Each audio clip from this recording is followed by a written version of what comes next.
오늘 함께 볼 말씀은 창세기 1장 1절입니다. 제가 가진 성경은 구약 성경 1면입니다.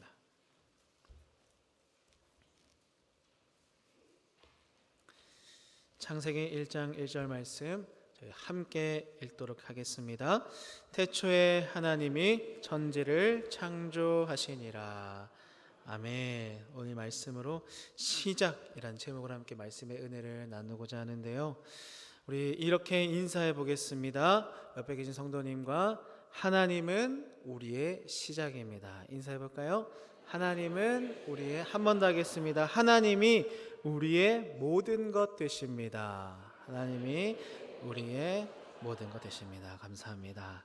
현재 저희 교회에 아마 가장 많이 거론되고 읽혀지는 말씀이 이 창세기가 아닐까 합니다. 아마 우리 성도님들도 성경 통독에 많이 참여를 하고 계실 텐데 이 성경 통독에 관한 이야기가 참 많이 들려지는 것 같습니다. 그래서 창세기를 정해서 읽고 있고 또 각 어린아이 부서에서도 읽고 있고 또 가족이 함께 읽고 또 마음이 맞으신 분들끼리 또 말씀을 읽으면서 온 성도가 지금은 이 창세기에 그냥 빠져있는 시간인 것 같습니다. 이것이 참 좋은 것 같아요.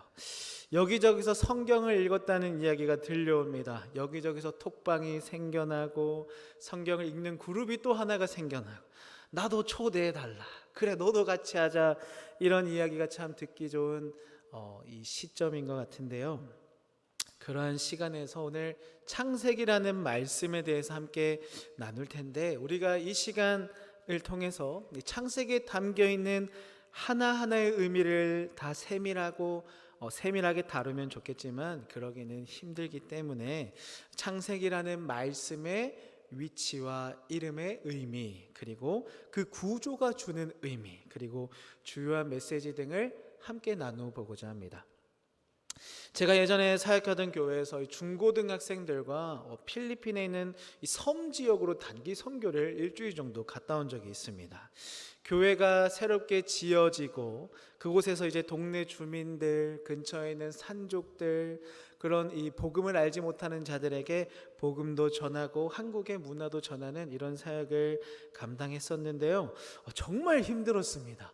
잠을 자는데 웬만한 야생동물은 다 본 것 같아요. 도마뱀부터 곤충부터 다양한 이 습지에 사는 곤충들, 그리고 예배 시간에 이제 사도신경을 하잖아요. 사도신경 끝나면 이미 땀이 이마에서 이 턱까지 흘러내리는 그런 습한 환경에서 참 힘들게 사역을 했었는데요. 이제 마지막 전날 이 특식이 나온 겁니다. 그래서 완전한 한식은 아니지만 그래도 이 한국에서 온 이 중고등학생들이 조금은 편하게 먹을 수 있는 음식들이 나와서 굉장히 맛있게 먹고 있었는데요. 저희는 이 음식을 그 선교사님 가정에서 준비해 주신 줄 알았어요.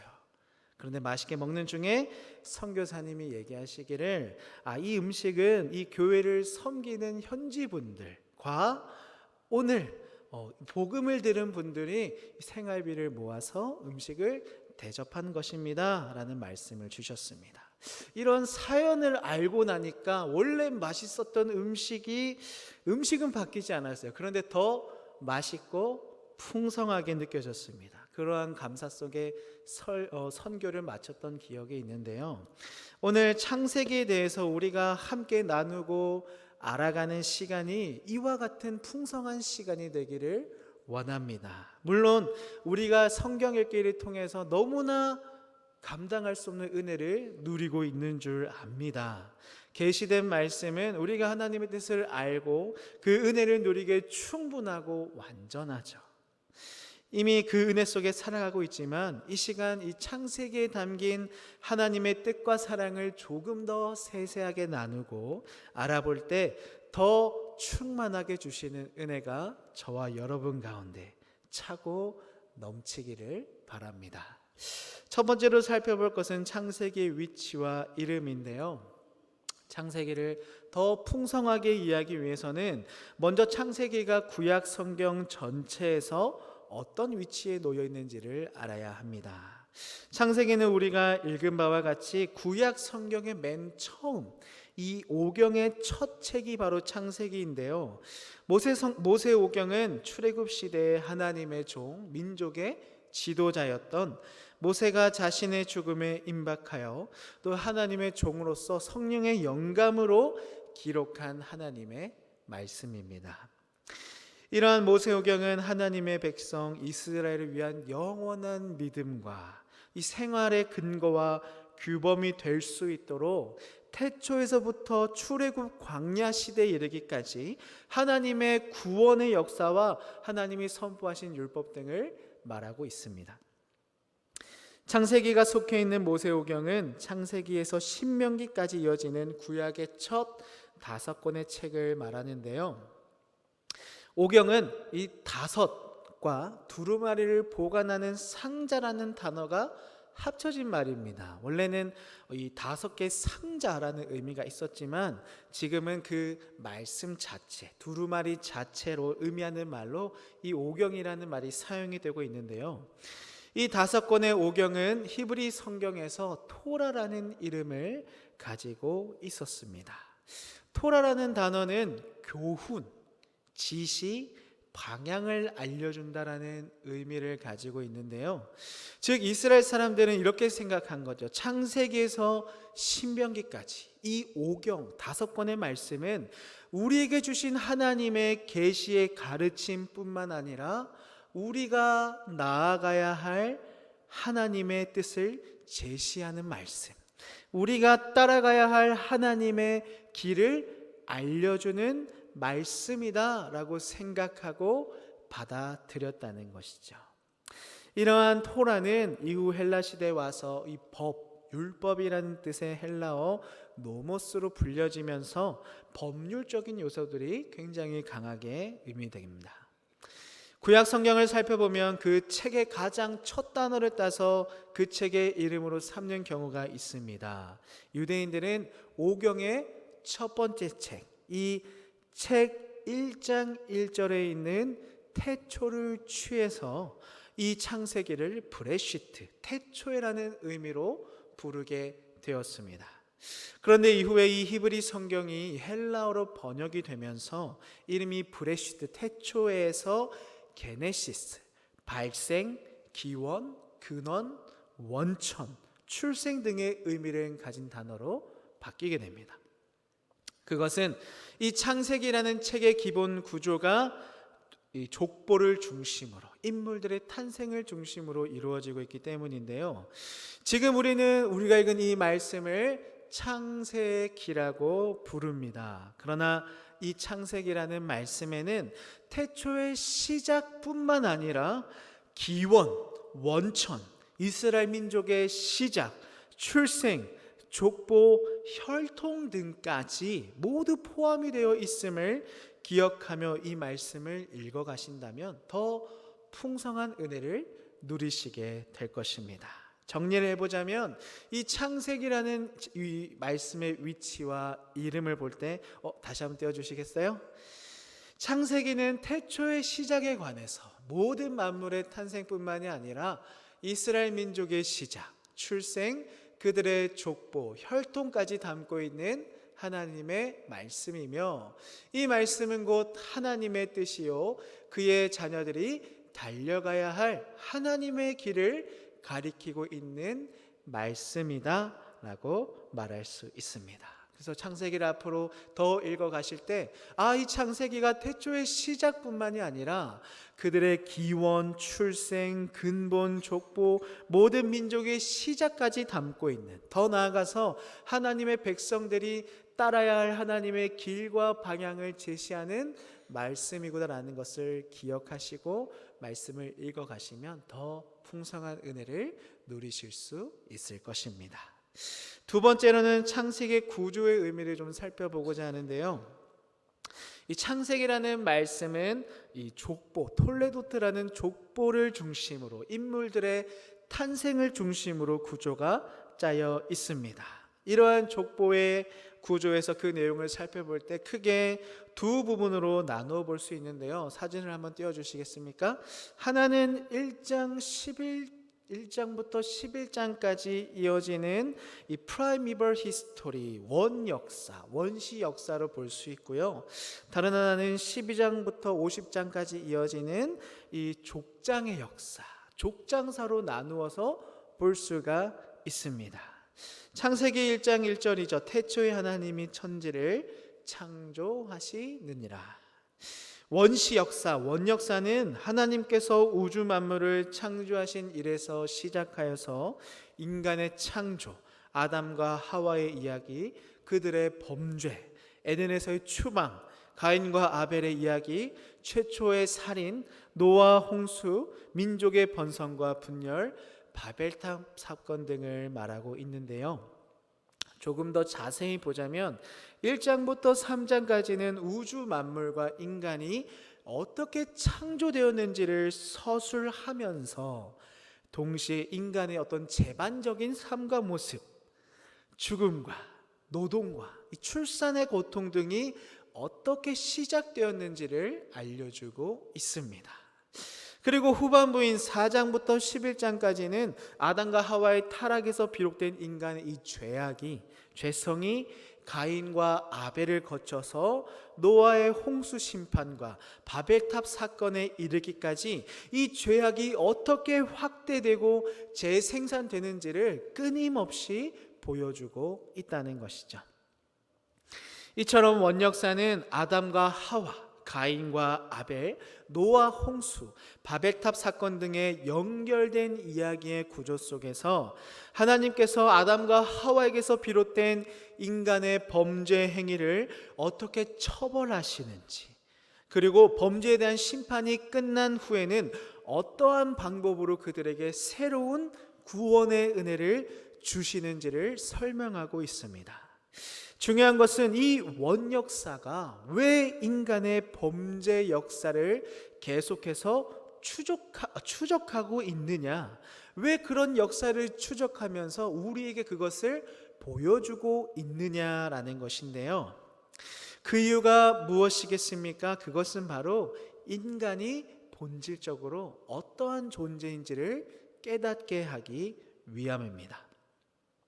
창세기의 원역사는 인간이 어떤 존재인지를 깨닫게 합니다. 하나님을 떠난 인간의 역사는 결국 어떤 길을 걷는지, 어떤 끝을 맞이하게 되는지를 알려주고 있는 것이죠. 위에 4가지 사건, 아담과 하와의 범죄, 가인과 아벨, 노아 홍수, 이 바벨탑 사건은 한결같이 인간이 피조물이기를 거부하는 일, 하나님으로부터 독립하려는 욕망에 사로잡혀 있는 모습을 보게 합니다. 이 죄의 욕망은 결국 인간에게 하나님의 명령을 거역하게 합니다. 그리고 인류를 파멸로 이끌어가는 것을 이 원역사를 통해 알 수 있는 것이죠. 즉 죄의 역사는 근본적으로 하나님을 떠나게 합니다. 철저하게 하나님의 구원에서 멀어지게 합니다. 그러니 무엇이 필요합니까? 그러한 죄인에게 하나님의 구원이 절대적으로 필요하다는 것이죠. 이것이 이 원역사가 말하는 가장 중요한 뜻입니다. 하나님의 구원은 죄인에게 절대적으로 필요하다.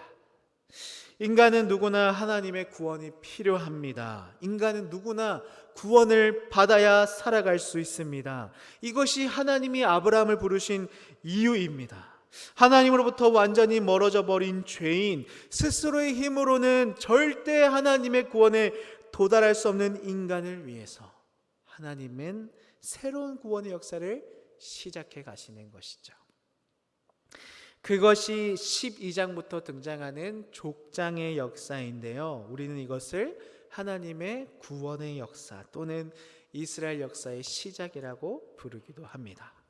창세기 12장 1절입니다. 여호와께서 아브라함에게 이르시되 너는 너의 고향과 친척과 아버지의 집을 떠나 내가 내게 보여줄 땅으로 가라.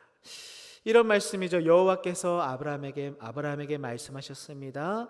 내 나라와 내 친척과 내 아비의 집을 떠나 내가 내게 보여줄 땅으로 가거라. 12장부터 시작되는 이 족장의 역사, 구원의 역사, 이스라엘 역사의 시작이라고도 불리는 이 부분은 메소포타미아의 하란이라는 땅에서 거주하던 아브람이라는 사람이 하나님의 명령에 순종해서 고향과 친척과 아버지의 집을 떠나 약속의 땅 가나안으로 향해 떠나는 것으로 시작합니다. 이러한 아브라함의 이야기는 이어서 이삭과 그리고 야곱과 요셉으로 연결이 되는데요. 12장부터 25장까지는 아브라함의 이야기를, 이삭의 이야기는 대부분 아브라함과 야곱의 이야기에 맞물려 있습니다. 그리고 25장부터 36장까지 야곱의 이야기가 시작되고요. 야곱의 이야기는 다시금 에서와의 관계, 삼촌 라반과의 관계, 그의 아들들과의 관계로 나누어집니다. 그리고 마지막 50장까지 요셉의 이야기를 말하고 있는데요. 이러한 족장 중심적 이야기는 크게 두 가지의 약속을 중심으로 잡고 진행이 됩니다. 그것은 하나님께서 그에게 새로운 땅을 주실 것이라는 약속과 그에게서 큰 민족이 이루어지게 하실 것이라는 이 또 하나의 약속이죠. 이 두 약속은 이 족장들이 살아있을 때가 아닌 그 뒤에 나중에 가나안 정착과 이스라엘 민족의 형성을 통해서 이루어지게 됩니다. 그들이 살아있을 때는 이루어지지 않습니다. 아브라함을 비롯해 이스라엘 조상들의 모습을 살펴보면 여러 곳을 옮겨 다니고 정착할 땅을 구해야 하는 상황이 이 창세기 곳곳에 등장하고 있는 것이죠. 그리고 족장들의 아내가 한결같이 약속의 자손을 쉽게 얻지 못합니다. 오랜 세월을 기다려야 귀한 자녀를 얻게 되죠. 그렇다면 하나님은 왜 이러한 족장들이 직면한 현실을 허락하신 걸까요? 금방이라도 이루어질 것만 같은 하나님의 약속, 너의 자손을 통해서 큰 민족을 이루겠다라는 하나님의 약속에 비해서 너무도 연약하고 초라한 그들의 현실의 모습은 무엇을 말하고 있을까요? 두 가지로 나누어 볼 수 있는데요. 첫 번째는 하나님이 주신 약속은 반드시 성취되지만 그 약속이 빠른 시일 내에 이루어진다는 것은 아니라는 것이죠. 그러니 어떻게 해야 됩니까? 조급한 마음을 버리고 인내하며 하나님의 때를 기다리라는 것입니다. 두 번째는 약속의 성취 자체가 전적으로 하나님의 손에 달려 있다는 것입니다. 사람의 힘으로는 이 약속의 성취가 절대 불가능하다는 것을 보여주고 있습니다. 그러니까 어떻게 해야 됩니까? 나에게서 찾는 것이 아니라 하나님께 구해야 하는 것이죠. 하나님께 의지해야 되죠. 하나님을. 그것을 우리에게 이 족장들의 삶이 아브람과 이삭과 야곱과 요셉의 삶이 보여주고 있는 것입니다. 즉 창세기의 구조, 이 원역사와 족장의 역사를 정리해 보면 이러한 결론이 나게 됩니다. 띄워주시겠어요? 인간의 죄의 역사는 근본적으로 하나님을 떠나게 하며 철저하게 하나님의 구원에서 멀어지게 할 뿐이며, 그러한 죄인에게 절대적으로 필요한 것은 하나님의 구원입니다. 이러한 하나님의 구원의 약속은 반드시 성취됩니다. 그것은 오직 하나님의 손에 달려 있습니다. 그러니 우리는 인내하며 하나님께 구하고 그를 의지하며 살아가야 합니다. 하나님이 보여주시는 원역사 그리고 족장의 역사는 많은 것을 깨닫게 합니다. 그러나 그 중에서도 가장 중요한 것은, 인간에게 가장 필요한 것은 하나님의 구원이다. 이러한 구원의 약속은 오직 하나님께 달려 있으니 우리가 할 것은 하나님을 의지하고 그 때를 기다리라는 것입니다. 이 창세기라는 말씀을 읽어가면서 이 족장들의 삶을 볼 때에 우리가 나눈 말씀의 은혜가 생각나기를 원합니다. 그들의 연약한 삶을 볼 때, 그들의 연약한 현실을 볼 때, 우리가 의지해야 될 것은 우리의 힘과 능력이 아니라 하나님이시구나라는 것을 깨달으면서 말씀을 나눌 때 더 풍성한 은혜가 있기를 축복합니다. 마지막으로 창세기의 주요 메시지를 간단하게 살펴보고자 하는데요. 이러한 창세기가 말하는 주요 메시지를 순차적으로 살펴보자면 자존하시는 하나님, 이 절대자이며 초월자이신 여호와 하나님이 계신다는 것이죠. 그러한 하나님이 온 우주의 만물을 창조하시고 통치하심을 통해 모든 존재의 궁극적인 근원과 기반과 모든 일, 모든 사건, 모든 것의 원인, 근본이 되십니다. 즉 이 세상의 이 시공간의 모든 것은 하나님 없이 있을 수도 없고 설명이 될 수도 없다는 것이죠. 그러한 하나님이 6일 동안 천지 만물을 창조하셨습니다. 하나님의 창조는 전 우주와 역사의 유일한 기원, 유일한 시작입니다. 하나님은 모든 만물이 완전한 기쁨과 아름다움을 온전히 가지고 누리며 살아가도록 복되고 완전한 상태로 창조하셨습니다. 이렇게 창조된 인간은 하나님의 형상대로 창조되었으며 스스로의 자유의지를 통해서 하나님과 교제하고 맡기신 뜻에 따라 모든 피조생물의 이름을 지어주며 다스리며 생육하며 번성하게 됩니다.